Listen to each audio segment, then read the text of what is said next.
സ്കൂളൊക്കെ തുറക്കാനായല്ലോ. ഇനി കുറച്ച് ദിവസം കൂടിയല്ലേ ഉള്ളൂ. അപ്പോൾ ഇന്ന് നമുക്കൊരു അടിപൊളി പെൻസിൽ ബോക്സ് ഉണ്ടാക്കിയാലോ. ഇതുണ്ടാക്കാനായിട്ട് ഞാനിവിടെ കുറച്ച് കാർഡ്ബോർഡ് കഷ്ണങ്ങളാണ് എടുത്തിട്ടുള്ളത്. കാർഡ്ബോർഡ് 20 cm 10 cm വലുപ്പത്തിൽ 2 കഷ്ണങ്ങളാക്കിയിട്ട് നമുക്ക് വെട്ടിയെടുക്കാം. കാർഡ്ബോർഡ് നമുക്കിഷ്ടമുള്ള അളവിൽ കട്ട് ചെയ്തെടുക്കാം കേട്ടോ. ഇനി ഈ പീസസ് പൊതിയാൻ വേണ്ടി നമുക്ക് ചാർട്ട് പേപ്പറോ അല്ലെങ്കിൽ കളർ പേപ്പറോ എടുക്കാം കേട്ടോ. ഞാൻ ഇപ്പോൾ ഇവിടെ പിങ്ക് കളർ ചാർട്ട് പേപ്പറാണ് എടുത്തിട്ടുള്ളത്. 28 cm 18 cm ആണ് കേട്ടോ ഞാൻ എടുത്തിട്ടുള്ളത്. ഇനി നമുക്കിതൊന്ന് പൊതിഞ്ഞെടുക്കാം.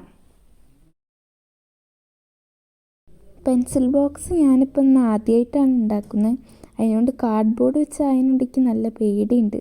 കാരണം കാർഡ്ബോർഡ് വെച്ച് ഞാൻ എന്തുണ്ടാക്കുകയെന്ന് വെച്ചാലും അത് കൊളാവും. അതിനുകൊണ്ട് എനിക്ക് അത്യാവശ്യം നല്ല പേടിയുണ്ട്. എന്നാലും ഞാൻ പിന്നെ ഉണ്ടാക്കി നോക്കിയതാണ്.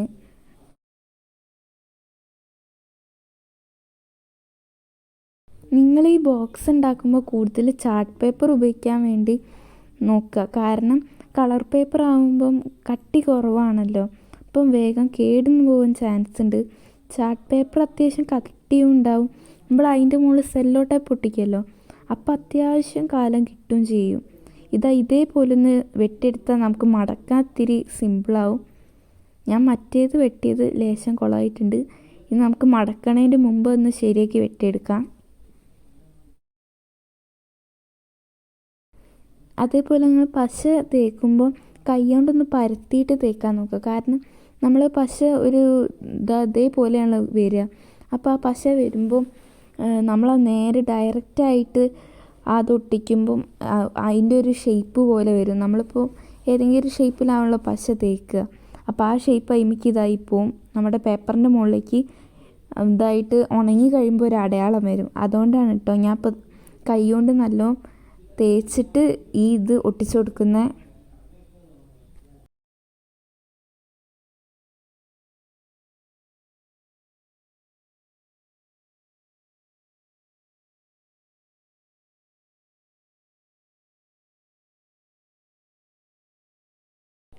ഞാനൊരു പ്രാവശ്യം ഒരു പൗച്ച് ഉണ്ടാക്കി നോക്കിയിരുന്നു. ഈ പേസ്റ്റിൻ്റെ പെട്ടി ഉണ്ടല്ലോ അത് വെച്ച്. അപ്പോൾ ഉണ്ടാക്കുമ്പോൾ അതേമാതിരി ഈ പേപ്പർ മുകളിൽ ഒട്ടിക്കുമല്ലോ, അങ്ങനെ ഒട്ടിക്കുമ്പോൾ ഞാൻ ആദ്യം പറഞ്ഞ പോലെ ഒട്ടിച്ച് അതിനോട് ഉണങ്ങി കഴിഞ്ഞപ്പോൾ അടയാളമാവുകയും ചെയ്ത് ഉണ്ടാക്കി മൊത്തം കേടുവരും ചെയ്ത്. അതിനോണ്ട് ഞാൻ പിന്നെ ഇങ്ങനെ ഒന്ന് ഒട്ടിച്ച് നോക്കിയതാണ്. ഇപ്പോൾ ഉണങ്ങുമ്പോൾ അങ്ങനെ അടയാളം വരണമില്ല. അപ്പോൾ എല്ലാവരും ഒന്ന് ഇങ്ങനെ ഒട്ടിക്കാൻ വേണ്ടി ശ്രദ്ധിക്കുക. നമ്മൾ ഉണങ്ങി കഴിയുമ്പോൾ നമ്മൾ അത്രയും നേരം എഫേർട്ട് എടുത്ത് ഉണ്ടാക്കിയതിന് ഒരിതും ഉണ്ടാവില്ല. അതുകൊണ്ടാണ് അപ്പോൾ എല്ലാവരും ഒന്ന് ശ്രദ്ധിച്ചിട്ട് ഒട്ടിക്കുക.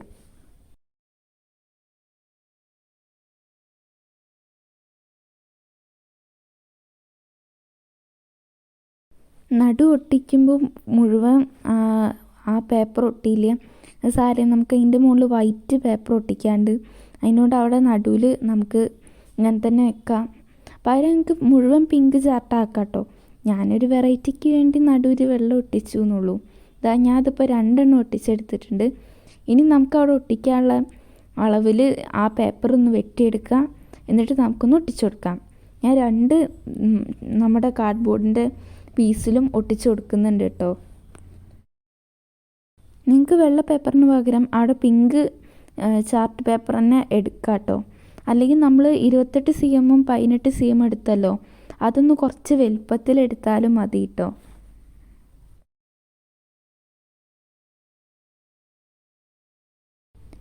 അതേപോലെ ഇങ്ങനത്തെ ബോക്സ് ഒക്കെ ഉണ്ടാക്കുമ്പോൾ നിങ്ങൾ കൂടുതലും ഫെവിക്കോൾ ഉപയോഗിക്കാൻ നോക്കുക. മഞ്ഞ ഗ്ലൂ ഒക്കെ ആകുമ്പോൾ വൈറ്റ് പേപ്പർ ഒട്ടിക്കുമ്പോൾ കുറച്ച് കഴിയുമ്പോൾ ഒരു മഞ്ഞ കളർ തോന്നും. അതിനുകൊണ്ടാണ് ഞാൻ ഇപ്പോൾ ഈ ഫെവിക്കോൾ എടുത്തിട്ടുള്ളത്. അപ്പം നമുക്കിതൊന്ന് ഒട്ടിച്ചു കൊടുക്കാം.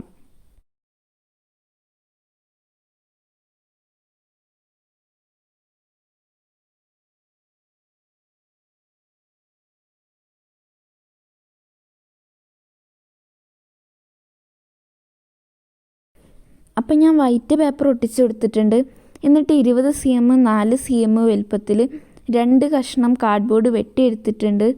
പിന്നെ 10 cm 4 cm വലുപ്പത്തിൽ വേറെ 2 കഷ്ണവും വെട്ടിയെടുത്തിട്ടുണ്ട്.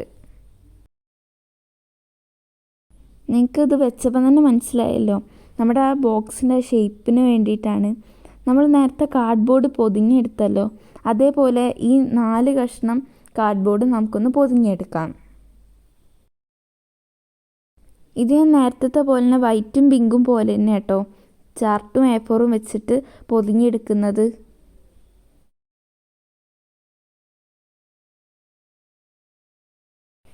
എനിക്ക് ആദ്യം തൊട്ടേ ഇങ്ങനത്തെ ബോക്സ് ഒന്നും ഉണ്ടാക്കാൻ ഇഷ്ടമല്ല. പക്ഷേ ബോക്സ് ഉണ്ടാക്കി കാണുന്നത് നല്ല ഇഷ്ടമാണ്. ഉണ്ടാക്കുമ്പോൾ ഇങ്ങനെ കുറേ പൊതിയാണ്ടാവില്ലോ, ഭയങ്കര മടിയാണ്. അതേപോലെ ഓർഗനൈസറും ഇതൊക്കെ ഉണ്ടാക്കുമ്പോൾ ഇങ്ങനെ കുറേ പൊതിഞ്ഞ് ഒട്ടിച്ചുണ്ടാക്കാൻ ഭയങ്കര മടിയാണ്. അതിനോണ്ട് ഞാൻ ആ സാധനങ്ങൾ പൊതുവെ ഉണ്ടാക്കലില്ല. പിന്നെ ഞാൻ ഉണ്ടാക്കിയ ചെരുപ്പ് പെട്ടിയൊക്കെ ഉണ്ടാവുമല്ലോ, ആ പെട്ടീൻ്റെ മുകളിൽ ഒരു വാൾപേപ്പർ എന്തെങ്കിലും വെച്ചിട്ട് മുഴുവൻ പൊതിയും. അതാകുമ്പോൾ ഒട്ടിക്കാനൊന്നും ഇല്ലല്ലോ, ഡയറക്റ്റ് കിട്ടുകയും ചെയ്യും ബോക്സ് പോലെ.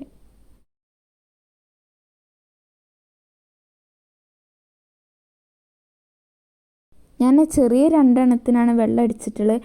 നമുക്ക് മറ്റേനും വെള്ള പേപ്പർ ഒട്ടിച്ചു കൊടുക്കാം. ഞാൻ ഇപ്പോൾ മൊത്തം ഇതിനെ ഒട്ടിച്ചു കൊടുത്തിട്ടുണ്ട്. ഇനി നമുക്ക് നമ്മുടെ ഫസ്റ്റത്തെ നീണ്ട പീസ് നമുക്ക് 2 രീതിയിൽ വെക്കാം. അതായത് ഒന്ന് നമുക്ക് ഇങ്ങനെ വെക്കാം, അല്ലെങ്കിൽ ആ വലിയ പീസ് താഴേക്കാക്കിയിട്ടും വെക്കാം കേട്ടോ. ഞാൻ ഇപ്പോൾ താഴേക്കാക്കി വെക്കുന്നത്. മറ്റേ ചേർക്ക് വെക്കുകയാണ് കുറച്ചുകൂടെ നല്ലത്. എന്നാലും ഞാൻ ഇപ്പോൾ ഇത് താഴേക്കാക്കിയിട്ടാട്ടോ വെക്കുന്നത്.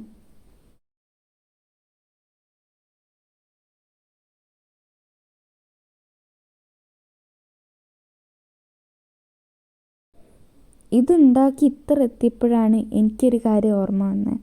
ഇത് ഒട്ടിക്കാൻ വേണ്ടിയിട്ടുള്ള സൂപ്പർ ഗ്ലൂ എൻ്റെ കയ്യിലില്ല. ആകെപ്പാടുള്ള സൂപ്പർ ഗ്ലൂ ഞാൻ ഇന്നലെ വെറുതെ എടുത്ത് കുറേ കയ്യിലാക്കി അവിടെ ഒട്ടിച്ച് തീർത്ത്. പക്ഷേ ഞാൻ ഇന്ന് രാവിലെ അമ്മേനെ കൊണ്ട് വാങ്ങിച്ച് ഇതുപോലെയൊക്കെ ഒട്ടിച്ചെടുത്തിട്ടുണ്ട്. വൈറ്റ് സൂപ്പർ ഗ്ലൂ ആയതുകൊണ്ട് ആ വെള്ളം ഇതുമ്മലൊക്കെ ആക്കിയിട്ട് വെള്ളറ്റിയ പോലെ ആയിട്ടുണ്ട്. സാരില്ല. പിന്നെ വേറൊരു കാർഡ്ബോർഡ് അതേ ആദ്യത്തെ വലിപ്പത്തിൽ തന്നെ മുറിച്ചെടുത്തതാ ഇതേപോലെ ഒന്ന് വെച്ചെടുത്തിട്ടുണ്ട്. ഇത് നിങ്ങൾക്ക് വേണമെങ്കിൽ വെച്ചാൽ മതി കേട്ടോ, ഞാൻ വെറുതെ വെച്ചതാണ്. നമ്മുടെ വലിയ പീസ് മുകളിൽ വെക്കുമ്പോൾ ഇതുപോലെ ഉണ്ടാവും. ഇനി നമുക്ക് ഒരു സെല്ലോ ടേപ്പോ അല്ലെങ്കിൽ മാസ്കിംഗ് ടേപ്പോ ഉപയോഗിച്ച് ഇതിൻ്റെ സൈഡിലൊന്ന് തുറക്കാൻ പറ്റുന്ന രീതിയിൽ നമുക്കൊന്ന് ഒട്ടിച്ചു കൊടുക്കാം.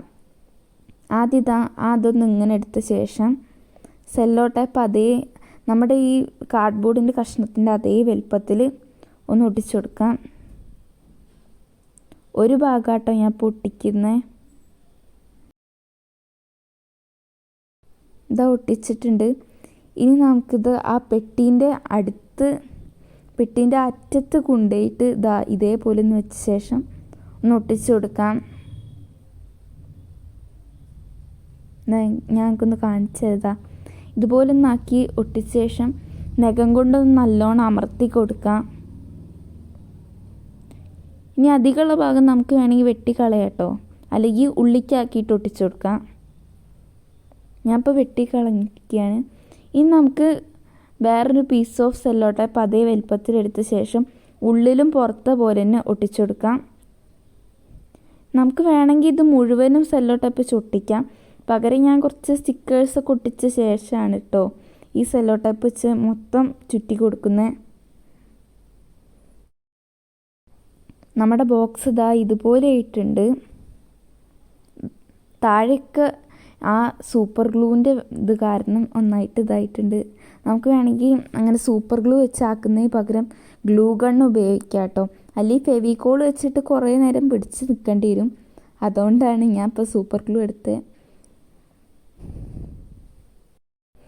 ഒന്നുകൂടെ ഭംഗിക്ക് വേണ്ടി ഞാൻ വേറൊരു കഷ്ണം കാർഡ്ബോർഡ് എടുത്ത് നമ്മുടെ നേരത്തെ വെച്ചതിൻ്റെ നടുവിലൊന്ന് വെച്ച് കൊടുത്തിട്ടുണ്ട്. പിന്നെ ഒരു ട്രാൻസ്പെറൻറ്റ് ഷീറ്റ് അത്യാവശ്യം വലുപ്പത്തിലെടുക്കാം. എന്നിട്ട് അതൊന്ന് നടു മടക്കി കൊടുത്ത ശേഷം 2 സൈഡിൽ നമുക്ക് സെല്ലോ ടേപ്പ് വെച്ചൊന്ന് ഒട്ടിച്ചു കൊടുക്കാം. നമ്മളിതിൽ ടൈം ടേബിളും ഇതൊക്കെ എഴുതാൻ വേണ്ടിയിട്ടാണ് കേട്ടോ.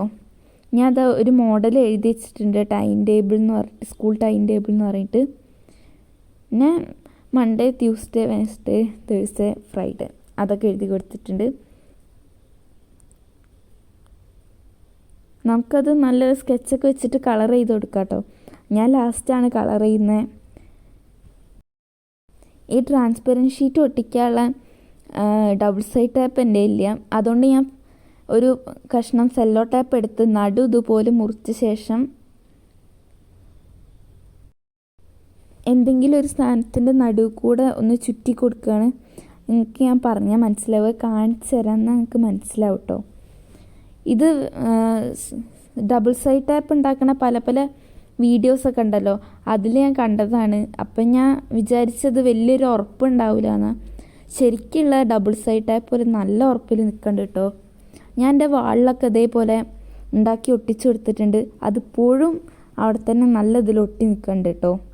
അതാ ഞങ്ങൾക്ക് കാണിച്ചൊരു കഷ്ണം സെല്ലോ ടാപ്പ് എടുത്ത ശേഷം ഇതാ സ്കെച്ചോ എന്തെങ്കിലും റൗണ്ട് സാധനമൊക്കെ എടുത്ത ശേഷം ഇതാ ഇതുപോലെ നാക്കി ചുറ്റി ആ പശയുള്ള ഭാഗം ഉണ്ടല്ലോ, പശയില്ലാത്ത ഭാഗമാണ് നമ്മൾ ചുറ്റെടുക്കേണ്ടത്. എന്നിട്ട് ആ പശയുള്ള ഭാഗമായിട്ട് ചുറ്റും ചെയ്യും. നമ്മൾ പിടിക്കുന്ന ഭാഗത്താവും നല്ല പശയുണ്ടാവുക. കണ്ടോ ഇതേപോലെ. ഇനി നമുക്കിതൊന്ന് ഇവിടെ ഒട്ടിച്ചു കൊടുക്കാം. അത്യാവശ്യം ഉറപ്പിൽ നിൽക്കണ്ട്, ഇനി നോക്കാം. ഞാൻ ഇപ്പം 4 എണ്ണമാണ് അങ്ങനെ ചുറ്റി കാണിച്ചു തരാം.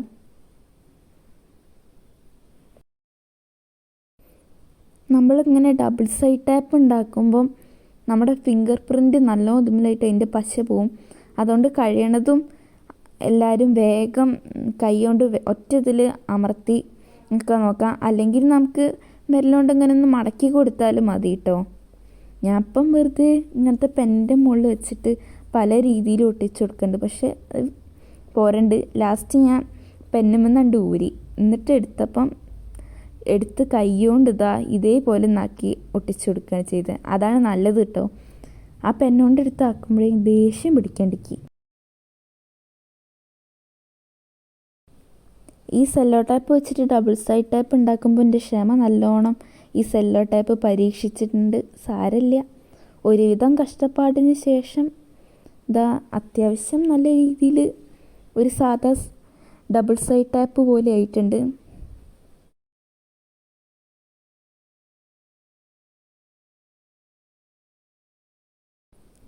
ഇനി നമുക്കിതൊന്ന് ഒട്ടിച്ച് നോക്കാം. ഇതൊന്ന് വെക്കുമ്പം തന്നെ നല്ല പശ ഉണ്ട്. ഒന്ന് അമർത്തി കൊടുക്കാം. ഉറപ്പുണ്ട് കേട്ടോ, വിചാരിച്ച മാതിരിയില്ല, നല്ല നിൽക്കുന്നുണ്ട്. മനസ്സിലാവണമെന്നില്ല ഒട്ടിച്ചത്, വലിയ കുഴപ്പമില്ല. നമ്മുടെ അത്യാവശ്യം കാര്യങ്ങൾക്ക് ഇങ്ങനത്തെ ഡബിൾ സൈഡ് ടാപ്പ് അത്യാവശ്യം ഹെൽപ്ഫുള്ളാണ്. വീഴണമൊന്നുമില്ല, അത്യാവശ്യം ഇതിൽ നിൽക്കുന്നുണ്ട്. കണ്ടോ, ബോക്സ് നമുക്ക് തുറക്കാനും അടയ്ക്കാനും പറ്റുന്ന രീതിയിലാക്കണമല്ലോ. ഇതിനു വേണ്ടി ഞാനിവിടെ 3 മുത്താണ് എടുത്തിട്ടുള്ളത്. 2 മുത്ത് മതി കേട്ടോ, ഞാൻ 3 എടുത്തെന്നുള്ളൂ. ഇനി നമുക്ക് പിന്നെ ഒരു മാസ്കിൻ്റെ വള്ളിയും വേണം. ഇതിന് പകരം നമുക്ക് വുളൻ ത്രെഡ് ഉപയോഗിക്കാം കേട്ടോ. ഞാൻ ഇപ്പം എലാസ്റ്റിക് പോലെ ആവണമല്ലോ, വലിഞ്ഞു നിൽക്കണമല്ലോ, അതിന് വേണ്ടിയിട്ടാണ് ഈ മാസ്കിൻ്റെ വള്ളി എടുത്തത്. ഇതൊന്ന് നല്ലൊരു ലെവലാക്കി വെട്ടിയ ശേഷം 2ആക്കി ഒന്ന് മുറിച്ചെടുക്കാം. ഇതുപോലെ കിട്ടിയിട്ടുണ്ട്. ഇനി നമുക്ക് മുത്ത് 2 സൈഡിലാക്കി വെച്ച് കൊടുക്കാം. അല്ലെങ്കിൽ വലിയൊരു മുത്തുണ്ടെങ്കിൽ നടുവിൽ ഒറ്റൊന്ന് വെച്ചാലും മതി കേട്ടോ. എൻ്റെ കയ്യിൽ ചെറിയ മുത്തുള്ളൂ, അതുകൊണ്ട് ഞാൻ ഇപ്പോൾ 2 സൈഡിൽ ഇതുപോലെ ഒന്ന് വെച്ച് കൊടുത്ത് സൂപ്പർ ഗ്ലൂ വെച്ചൊന്ന് ഒട്ടിച്ചെടുത്തു. പിന്നെ മുകളിലും നമ്മുടെ എലാസ്റ്റിക്കിൻ്റെ ഇതൊന്ന് വെച്ച് ഒട്ടിച്ചു കൊടുക്കാം. ഒട്ടിച്ചെടുത്തിട്ടുണ്ട്. വലിച്ച് നമുക്ക് മുത്തിൻ്റെ മുകളിലേക്കാക്കി വെച്ച് കൊടുക്കാം. കണ്ടോ, തുറന്നു പോരൂല, നല്ല ഉറപ്പിൽ നിൽക്കും. കണ്ടോ, തുറക്കണമൊന്നുമില്ല, അത്യാവശ്യം ഉറപ്പിൽ നിൽക്കുന്നുണ്ട്. വലിയ മുത്ത് എടുക്കുകയാണ് കുറച്ചുകൂടെ നല്ല കേട്ടോ. എൻ്റെ ഇല്ലാത്തതിനോണ്ടാണ് ഞാൻ ഇപ്പോൾ ചെറിയ 2 മുത്തെടുത്തത്. നിങ്ങൾ എടുക്കുമ്പോൾ വലിയ മുത്തെടുക്കാൻ ശ്രദ്ധിക്കുക. ഇനി നമുക്ക് നമ്മുടെ ബോക്സിനെ ഒന്ന് ക്യൂട്ടാക്കി എടുക്കണമല്ലോ. ഇങ്ങനെ ക്യൂട്ടാക്കാൻ വേണ്ടിയിട്ട് ഞാനിവിടെ സ്റ്റിക്കേഴ്സാണ് എടുത്തിട്ടുള്ളത്. സ്റ്റിക്കേഴ്സ് ഞാൻ കളർ പ്രിൻ്റ് എടുത്തിട്ട് ഇതിൽ ഒട്ടിച്ചു കൊടുക്കാൻ കേട്ടോ ചെയ്യുന്നത്. നിങ്ങൾക്കൊന്ന് വരച്ചെടുത്ത ശേഷം ഒന്ന് വെട്ടിയിട്ട് ഇതിലൊട്ടിച്ചു കൊടുത്താലും മതി കേട്ടോ. ഇതൊട്ടിച്ചപ്പോൾ എനിക്കൊരു തൃപ്തി പോരാ, കാരണം നടുവിൽ സ്പേസ് ഉണ്ട്. അപ്പം നമുക്കൊരു സ്റ്റിക്കി നോട്ട് ഉണ്ടാക്കാം. ഇതുണ്ടാക്കാനായിട്ട് ഒരു പകുതി A4 എടുത്താൽ മതി കേട്ടോ.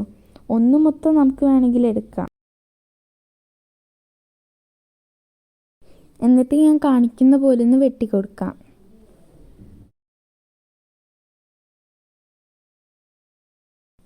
കടയിൽ നിന്ന് വാങ്ങിയ സ്റ്റിക്കി നോട്ട് വെക്കാം കേട്ടോ നിങ്ങൾക്ക് വേണമെങ്കിൽ. അതെൻ്റെ കഴിഞ്ഞു പോയതിനോണ്ടാണ് കേട്ടോ ഞാനൊന്ന് ഉണ്ടാക്കുന്നത്.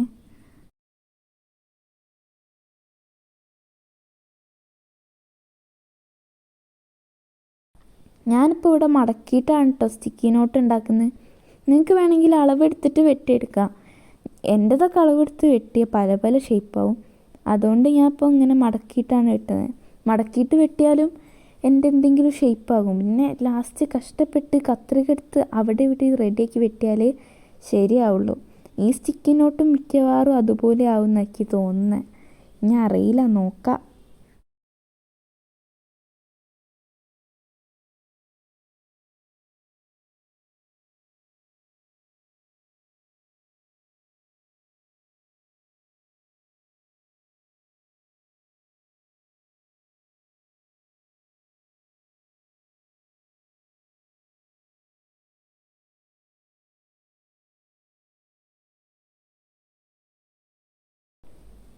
എൻ്റെ ഈ സ്റ്റിക്കി നോട്ട് വലിയ അത്യാവശ്യം കുഴപ്പമില്ലാണ്ട് കിട്ടിയിട്ടുണ്ട്.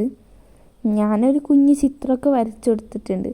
ഈ ചിത്രം എന്താണെന്ന് പോലും എനിക്കറിഞ്ഞൂടാ. വെറുതെ ബോറടിച്ചപ്പോൾ ആ ഉണങ്ങുന്ന നേരം കൊണ്ട് വരച്ചു കൊടുത്തതാണ്. കൊളായിട്ടുണ്ട്, സാരമില്ല, അവിടെ നിന്ന് വെച്ചു കൊടുക്കാം. ചിലപ്പോൾ ഞാൻ വീഡിയോ എടുത്ത് കഴിഞ്ഞാൽ സ്റ്റിക്കി നോട്ട് എടുത്ത് വലിച്ചെറിഞ്ഞിക്ക് അറിഞ്ഞൂടാ. അങ്ങനെ ഉള്ളിലത്തെ കലാപരിപാടികളൊക്കെ അവസാനിപ്പിച്ച ശേഷം ഞാൻ പിന്നെ മുന്നിലേക്ക് വന്നിട്ടുണ്ട്. മുൻഭാഗത്ത് ഞാൻ എങ്ങനെയൊക്കെ വെച്ചിട്ടും ആ ബോക്സിനൊരു ഭംഗി പോരാ. പിന്നെ എനിക്ക് തോന്നി ഞാൻ ഉണ്ടാക്കിയതിൻ്റെ പ്രശ്നമാണോ വെച്ച്. പിന്നെ ഞാൻ കുറേ രീതിയിൽ വെച്ച് ലാസ്റ്റ് നെയിം സ്ലിപ്പും ഇതൊക്കെ വെച്ച് അഡ്ജസ്റ്റ് ചെയ്തു കേട്ടോ. ഇപ്പം ഞാൻ അങ്ങനെയൊക്കെ വെക്കണ്ടെന്നുള്ളൂ. കുറേ നേരം ഞാൻ അത് കുത്തിയിരുന്ന് ആലോചിച്ച് എങ്ങനെ വെക്കണം. ഈ സ്റ്റിക്കേഴ്സൊക്കെ ഞാൻ ഇവിടെ കളർ പ്രിൻ്റ് എടുത്തതാട്ടോ. ഞങ്ങൾക്ക് ഇതൊക്കെ വരച്ച ശേഷം ഒന്ന് വെട്ടിയെടുത്താൽ മതി. കളർ പ്രിൻ്റ് എടുത്തതിനോണ്ട് അത്രയ്ക്ക് നല്ല സ്റ്റിക്കേഴ്സൊന്നും എൻ്റെ ഇല്ല. വരച്ചാൽ നല്ലത് നമുക്ക് കിട്ടും. പക്ഷേ എനിക്ക് വരയ്ക്കാനൊക്കെ ഭയങ്കര മടിയാണ്. അങ്ങനെ നമ്മുടെ ബോക്സിൻ്റെ ഉള്ളിലത്തെ കലാപരിപാടികളൊക്കെ അവസാനിപ്പിച്ച ശേഷം ഞാൻ നേരെ ബോക്സിൻ്റെ മുൻഭാഗത്തേക്ക് കുറേ സ്റ്റിക്കർ എടുത്ത് വന്ന്. പക്ഷേ സ്റ്റിക്കർ എങ്ങനെയൊക്കെ വെച്ചിട്ടും ഒരു ഭംഗി പോരാ.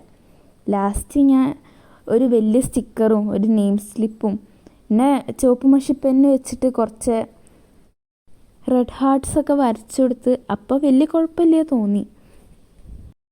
ഇനി നമുക്ക് സെല്ലോ ടേപ്പ് വെച്ച് മുകളിൽ കവർ ചെയ്യാനും കൂടെ ഉള്ളൂ. ഉള്ളിൽ നമുക്ക് വേണമെങ്കിൽ വാട്ടർ പ്രൂഫ് ആവാൻ വേണ്ടിയിട്ട് കവർ ചെയ്ത് കൊടുക്കാം.